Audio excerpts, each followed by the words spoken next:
കളവ് പറഞ്ഞ്, നുണ പറഞ്ഞ്, അപവാദം പ്രചരിപ്പിച്ച്, കളവായിട്ടുള്ള സ്ഥിതിവിവര കണക്കുകൾ പുറത്തേക്ക് കൊണ്ടുവന്ന്, തെറ്റായ വാഗ്ദാനങ്ങൾ, മോഹിപ്പിക്കുന്ന വാഗ്ദാനങ്ങൾ കൊടുത്ത് നേടിയിട്ടുള്ള അനർഹമായ വിജയം.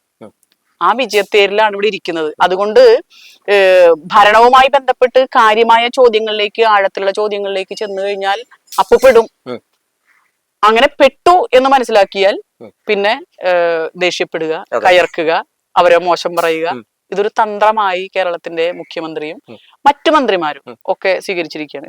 അവസാനം KSUവിന്റെ നേതാവ് പറഞ്ഞല്ലോ, ഞങ്ങളെ ഒന്ന് കാണാൻ പോലും ഒരവസരം കിട്ടുന്നില്ല. കഴിഞ്ഞ ദിവസം ശ്രീ സുകുമാരൻ നായർ പറഞ്ഞു, ഞാൻ വിളിച്ചിരുന്നു, കാണാമെന്ന് പറഞ്ഞു, പക്ഷെ കാണാൻ അവസരം കിട്ടിയിട്ടില്ല. മാധ്യമങ്ങളോട് പറഞ്ഞത് എന്താ, അദ്ദേഹത്തെ ഞാൻ എപ്പോഴും കാണും, ഒരു കുഴപ്പമില്ല, കാണാനെന്താ, ഞാൻ വിളിച്ചിരുന്നു. ഇതൊക്കെ പറയുന്നത് വളരെ പെരും നുണ, യാതൊരു മര്യാദയും ഇല്ലാതെ, എന്താ പറയാ, ഒരു രാഷ്ട്രീയ മര്യാദയുടെ ഒരു അംശം പോലും ഇല്ലാതെ ഇങ്ങനെ പറഞ്ഞു വരുത്തുന്നത്. അതായത് മാധ്യമങ്ങളുടെ വായടപ്പിക്കുകയാണ്. വലിയൊരു വിഷയത്തെ, ഗൗരവത്തിലുള്ള ഒരു വിഷയത്തെ കൊണ്ടുവരുമ്പോ അതൊക്കെ കുഴപ്പമൊന്നുമില്ല, അതൊക്കെ അങ്ങനെയാണ് എന്നുള്ള രീതിയിൽ. എന്നാൽ കഴിഞ്ഞ 10 വർഷക്കാലം കേരളത്തിലെ പ്രധാനപ്പെട്ട ഭരണ രംഗത്ത് അല്ലെങ്കിൽ ഓഫീസുകളിൽ, ഡിപ്പാർട്ട്മെന്റ് ഓഫീസുകളിലൊക്കെ കയറാതിരുന്ന ചില വിഭാഗങ്ങൾ അവിടെ കയറി കൂടിയിട്ടുണ്ട്. ഒന്ന് മറുനാടൻ മലയാളി, അല്ലേ, ഈ UDFന്റെ വിജയത്തിന് വേണ്ടിയിട്ടുള്ള രാഷ്ട്രീയ തന്ത്രങ്ങളും കൗശലങ്ങളും നുണയും വ്യക്തിഹത്യയും ഒക്കെ കൊണ്ട് നിറച്ച ഒരു ചാനൽ മാധ്യമ പ്രവർത്തനമായിരുന്നു. അദ്ദേഹം വലിയ തോതിൽ അദ്ദേഹത്തെ കാണാനായിട്ട് ചെന്നു, വലിയ അത് നമ്മൾ മാധ്യമ. അതുപോലെ തന്നെ കേരളത്തിൽ സാമുദായിക സംഘടനകളുണ്ട്, പലവിധ ക്രിസ്ത്യൻ സമുദായ സംഘടനകളുണ്ട്, മുസ്ലിം സമുദായ സംഘടനകളുണ്ട്, ഹൈന്ദവ സമുദായ സംഘടനകളുണ്ട്. ആ സാമുദായിക സംഘടനകളിൽ നമുക്ക് എതിർപ്പ് പറയേണ്ട ചിലതൊക്കെ എന്ന് പറഞ്ഞാൽ ആ സമുദായത്തിന്റെ മൊത്തത്തിലുള്ള രാജ്യത്തിന്റെ വളർച്ചയുടെ പ്രവർത്തനങ്ങളുടെ ശക്തി പകരുന്ന വിധത്തിൽ അതാത് മേഖലയിലുള്ള വിഭാഗത്തെ കുറെ കൂടി ഒന്ന് ഉയർത്തിക്കൊണ്ടുവരിക, ആ പ്രവർത്തനം നടത്തുന്നവരുണ്ട്. പക്ഷെ ഇതല്ല, ഇപ്പൊ ശശികല എന്ന് പറയുന്ന ആ സ്ത്രീ അടക്കമുള്ളവർ വായ തുറന്നാൽ വർഗീയത മാത്രം പറയുന്നവരാണ്. അപ്പൊ അങ്ങനെയുള്ള സ്ത്രീ, അതായത് മറ്റ് മതവിഭാഗക്കാര് അല്ലെങ്കിൽ മറ്റ് മതം കൈകാര്യം ചെയ്യുന്നവരെ, വിശ്വസിക്കുന്നവരെ, അവരുടെ ഉപജീവന മാർഗത്തെ പോലും, ഇപ്പൊ അമ്പലങ്ങളുടെ പരിസരത്ത് മുസ്ലിങ്ങൾ കച്ചവടം നടത്താൻ പാടില്ല, അല്ലെങ്കിൽ അവരത് പണം അടിച്ചുകൊണ്ട് പോവുകയാണ്, ശബരിമലയിലെ പണം കൊണ്ടുപോകുന്നു. അങ്ങനെ വ്യാജ പ്രചരണങ്ങളിലൂടെ കേരളത്തിലെ, ഇന്ത്യയിലെ മതസൗഹാർദ്ദത്തെ തകർക്കാനുള്ള എല്ലാ വാക്കുകളും പ്രസരിപ്പിക്കുന്ന ഈ വ്യക്തിയടക്കം മുഖ്യമന്ത്രിയുടെ വലിയ സന്തോഷത്തോടും സൗഹാർദ്ദത്തോടും സ്വീകരിക്കുന്ന ഒരു രംഗം നമ്മൾ കാണുകയാണ്. മുഖ്യമന്ത്രി ന്യായീകരിക്കുകയാണ് ബന്ധപ്പെട്ട ചോദ്യം വരുമ്പോ അവർക്ക് എന്താ കണ്ടാൽ, അവർക്ക് എന്താ കുഴപ്പം എന്ന് പറഞ്ഞാൽ, ഇതൊന്നും കുഴപ്പമില്ല എന്നുള്ള നിലയിലേക്ക് ഇദ്ദേഹം വ്യാഖ്യാനിക്കുകയാണ്. എന്ന് പറഞ്ഞാൽ പ്രത്യക്ഷത്തിൽ നമ്മൾ ചോദിക്കുകയാണ്, ശരിയാണല്ലോ, എന്താ കുഴപ്പം, അവരും ഈ രാജ്യത്തെ ആളുകളല്ലേ, അവരെ ഒരു മുഖ്യമന്ത്രി എന്നുള്ള രീതിയിൽ കാണണ്ടേ? തീർച്ചയായിട്ടും നമ്മൾ വിചാരിക്കും, ശരിയാണല്ലോ, കാണേണ്ടതാണല്ലോ. അപ്പോ ഇതിലൊന്നും തെറ്റില്ല, ഇതൊക്കെ കുഴപ്പമില്ല. എന്തുകൊണ്ട് ചില നിലപാടുകൾ ഇടതുപക്ഷം എടുത്തു? എനിക്ക് തോന്നുന്നു ഒരു പക്ഷേ രാഷ്ട്രീയമായി 2 നിലപാടുകൾ ഉള്ളത് കൊണ്ട് തന്നെയാണ്. രാവും പകലും പോലെ വ്യത്യസ്തമായ 2 നിലപാടുകൾ. ഒന്ന്, ഇടതുപക്ഷം ഉയർത്തിപ്പിടിക്കുന്ന കമ്മ്യൂണിസ്റ്റ് ആശയം പ്രധാനമായും, അതായത് മാനവികതയാണ്, ഹ്യൂമാനിറ്റിയാണ്, എല്ലാ മനുഷ്യരെയും ജാതിക്കും മതത്തിനും രാഷ്ട്രീയ വ്യത്യസ്തതകൾക്കും സാമ്പത്തിക വ്യത്യസ്തതകൾക്കും ഉപരിയായി കാണാനുള്ള ഒരു കഴിവാണ്, അല്ലെങ്കിൽ ആ കഴിവ് വളർത്തുക എന്നുള്ളതാണ് ആ ആശയത്തിന്റെ അടിസ്ഥാനം.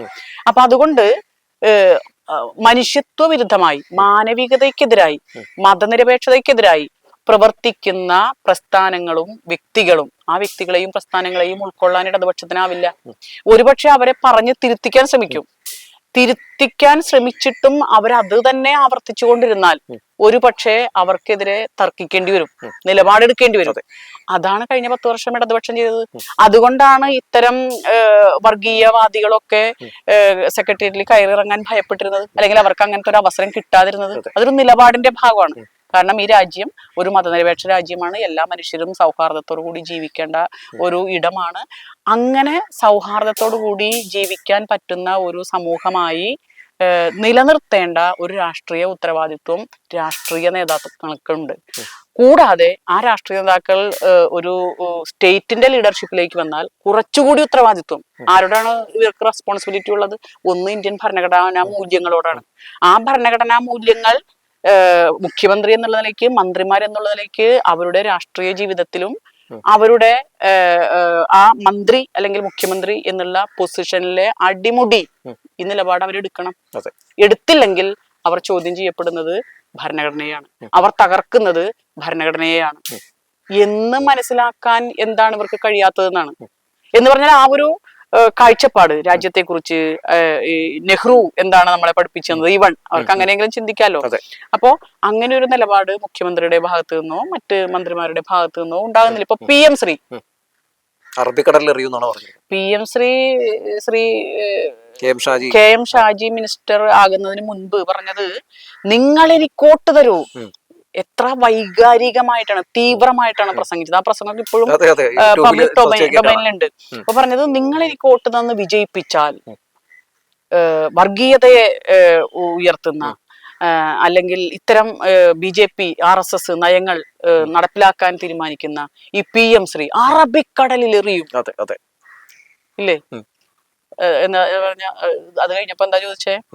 അത് കഴിഞ്ഞപ്പോ ഒരു സിനിമയില് ഇന്നസെന്റ് ഇല്ലേ, ഞാൻ ഒരു കാറ് വാങ്ങും. ആ സിനിമ ഏതാണെന്ന് ഓർക്കണ്ടോ? കാറ് വാങ്ങി, ഒരു കോണ്ടസ് കാറ് വാങ്ങി, ഞാൻ എന്റെ ആ കാറിൽ വരും, കുറെ ആളുകൾ എന്റെ വീട്ടിൽ വേലക്ക് നിർത്തും എന്ന് പറഞ്ഞു കിലുക്കത്തില്. അപ്പൊ തിരിച്ച് ലോട്ടറി അടിക്കുമെന്ന് പ്രതീക്ഷിച്ചിട്ടാണ് ഇതൊക്കെ പറഞ്ഞത്. അപ്പോ അടിച്ചില്ല, ലോട്ടറി അടിച്ചില്ല. തിരിച്ച് വരുന്നുണ്ട്, എനിക്ക് വിശക്കണു, എന്തെങ്കിലും തരണം. അപ്പൊ എന്തൊക്കെയോ പറഞ്ഞിട്ടാണല്ലോ പോയത് എന്ന് തിലകൻ ചോദിക്കുന്നുണ്ട്.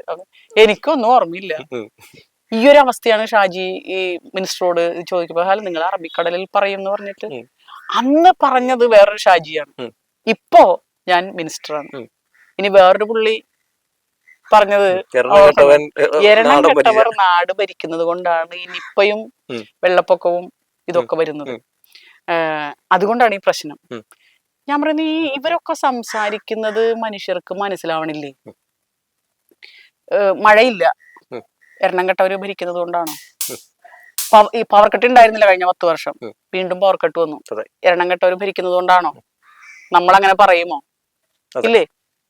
അപ്പോ അപ്പൊ ചോദിച്ചു, ഇങ്ങനെ പറഞ്ഞിട്ടുണ്ടല്ലോ പണ്ട്. അല്ല, അന്ന് ഞാൻ വേറൊരാളായിരുന്നു, ഇപ്പൊ ഞാൻ വേറൊരാളാണ്.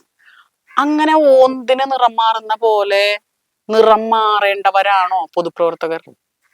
അപ്പൊ അങ്ങനെയാണെങ്കിൽ ഇനിയൊരു തെരഞ്ഞെടുപ്പ് 5 വർഷം കഴിഞ്ഞ് വന്നു കഴിയുമ്പോ ഇവര് ആ തെരഞ്ഞെടുപ്പിൽ പറയുന്ന കാര്യത്തെ മുഖവിലക്കെടുത്ത് ജനങ്ങൾക്ക് വോട്ട് ചെയ്യാൻ പറ്റുമോ? ഇവരെ വിശ്വസിക്കാൻ കഴിയുമോ? കാരണം ഇന്നലെ പറഞ്ഞത് ഇന്ന് നമ്മൾ ചോദിക്കുകയാണെന്ന്, ഇന്നലെ നിങ്ങൾ ഇങ്ങനെ പറഞ്ഞിരുന്നല്ലോ എന്ന് ചോദിച്ചാൽ, ഇന്നലെ ഞാൻ വേറൊരാളായിരുന്നു, ഇന്നിപ്പോ ഞാൻ വേറൊരാളാണ്, അതെനിക്ക് ഇന്നലത്തെ ആളെ എനിക്കറിയില്ല എന്ന് പറയുമോ?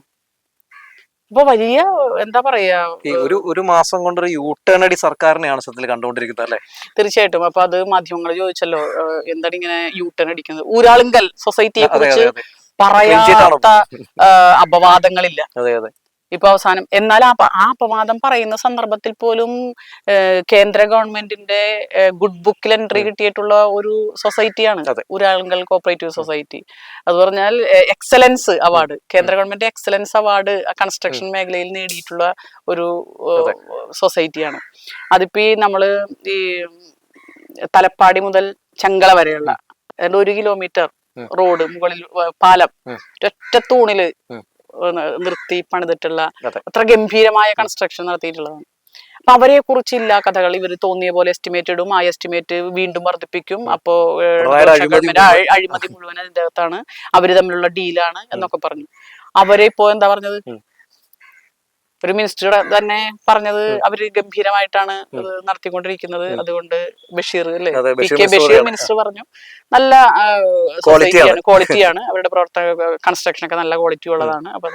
അപ്പൊ ഇന്നലെ നിങ്ങൾ പറഞ്ഞത്, നിങ്ങൾ ഇതൊക്കെ പറഞ്ഞിട്ടാണല്ലോ ജനങ്ങളോട് ഈ ഇടതുപക്ഷത്തെ കുറ്റപ്പെടുത്തി വോട്ട് നേടിയത്.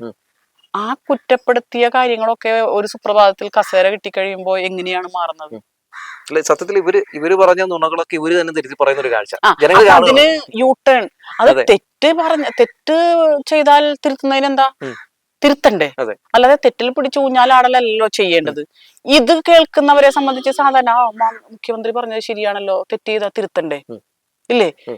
ഇത് തെറ്റ് ചെയ്താൽ തിരുത്തണം. ഇപ്പോ ഒരു കുട്ടി 5 വയസ്സിൽ താഴെയുള്ള ഒരു കുട്ടി, അല്ലെങ്കിൽ ഒരു 1-ാം ക്ലാസ്സിൽ പഠിക്കുന്ന കുട്ടി ഒരു തെറ്റ് പറ്റി, കാരണം ബുദ്ധിക്ക് അത്രയ്ക്ക് സ്ഥിരതയായിട്ടില്ല, വിവേചന ബുദ്ധിയുടെ വളർച്ച അത്രയ്ക്ക് ആയിട്ടില്ല. അപ്പൊ സ്വാഭാവികമായും അവർക്ക് എറർ ഉണ്ടാവാം. ഉം.